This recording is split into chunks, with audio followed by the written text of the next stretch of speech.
Welcome to Agenda Edina, a news program summarizing the actions taken at City Hall that affect you most. I'm your host, Dorothea Marty. The Wooddale Avenue and Valley View Road area could see some new condominiums. A developer is interested in redeveloping the 4 lots at the corners of Kellogg Avenue, Valley View Road, and Oaklawn Avenue. Last month, the City Council reviewed a sketch plan for Edina Flats, 14 condominiums within 4 different buildings.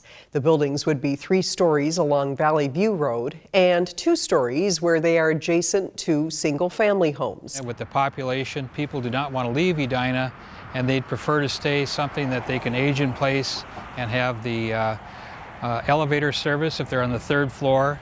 And some of the buildings have underground parking where you can have up to 2 parking spots, and they're all corner units, which is unique. It's not one big building, an apartment type building on the site, so it gives a little more dimension, a little bit more specialty type design. Buildings that house Burley's Hair Salon, neighborhood ice cream shop, and Papagallo, as well as a single family home, would be raised to make way for the project. It is anticipated that the businesses would relocate within the area.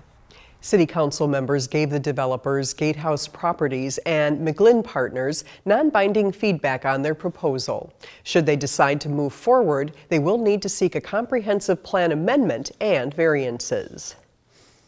Rosland Park's play area has always been a favorite among Edina kids. Now, thanks to a major rebuild of the play structure, even more kids will have the opportunity to participate in some old-fashioned fun.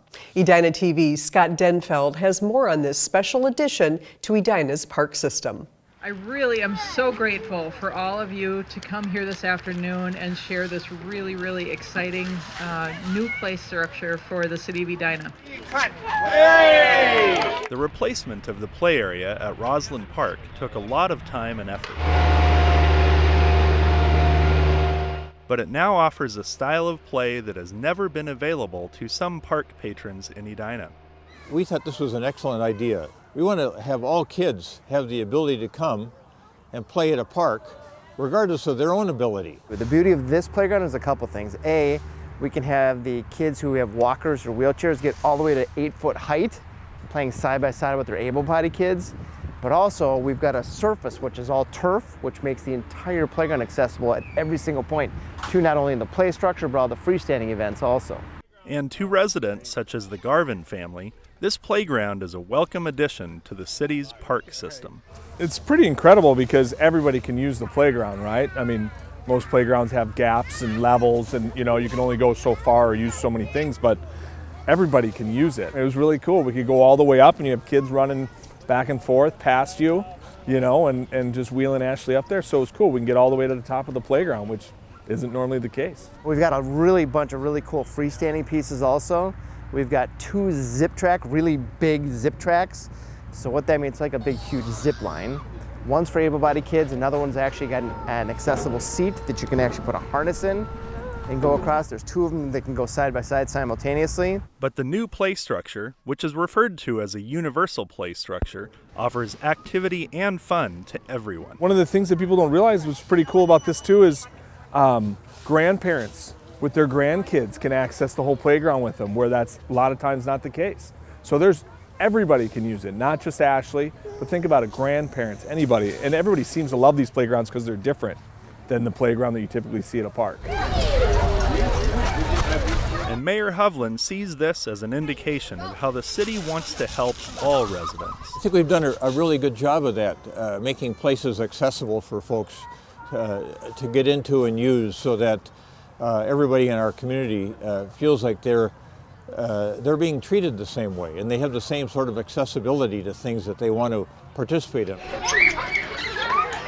I think you will see more in general too. They'll hear how popular they are. You know, so many people will come to that park. Just seeing the kids playing here and seeing some of the kids that couldn't use a park before now being able to use a park like this, you can see the joy on their faces. From Rosland Park's new universal play structure, Rosland Park is awesome! I'm Scott Denfeld, Edina TV.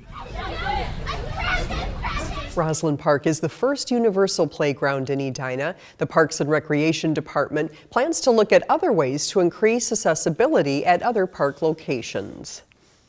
The city of Edina continues to invest in its parks and green spaces, a gift for current and future generations. And now, a local urban design firm will help residents determine what Fred Richards Park will become.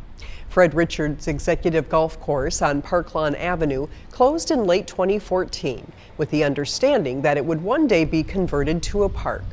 The city's capital improvement plan included funding for a planning initiative this year. The firm, Confluence, was selected to lead the planning effort. Confluence will facilitate community engagement, develop conceptual elements, and prepare recommendations for location, design, and featured park, recreation, and environmental elements.